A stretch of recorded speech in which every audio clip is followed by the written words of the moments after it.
অর্থাৎ তোমাদের জন্য সাগরের শিকারকে হালাল করা হয়েছে। সাগর থেকে আমরা মাছ বা অন্যান্য যে কোনো জিনিসই শিকার করি না কেন সেটা খাওয়া, কনজিউম করা, সেটা আমাদের জন্য হালাল। পাশাপাশি সাগরে মৃত যা পাওয়া যায় এটাও আমাদের জন্য হালাল। আল্লাহ বলছেন মাতা আল্লাকুম ওয়ালিসাইয়ারা, এগুলো তোমাদের জন্য ভোগের সামগ্রী এবং নৌপথে যারা ভ্রমণ করবে তাদের জন্য ভোগের সামগ্রী।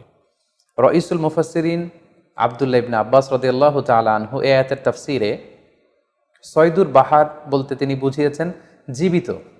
জীবিত তোমরা সাগর থেকে যেটাকে শিকার করো সেটা তোমাদের জন্য খাওয়া জায়েজ। আর ওয়াত আমুহু দ্বারা তিনি উদ্দেশ্য নিয়েছেন মৃত, অর্থাৎ সাগর থেকে প্রাপ্ত যে কোনো প্রাণী জীবিত হোক কিংবা মৃত হোক, যেভাবেই আমরা আহরণ করি না কেন সেটা খাওয়া আমাদের জন্য হালাল। তার মানে সি ফুডের ব্যাপারে কোরআনের দিক নির্দেশনা হচ্ছে সাগর থেকে প্রাপ্ত জলজ যত ধরনের প্রাণী আছে সেটা চাই জীবিত হোক কিংবা মৃত হোক, সেটাকে আল্লাহ তাআলা আমাদের জন্য খাওয়া হালাল করে দিয়েছেন।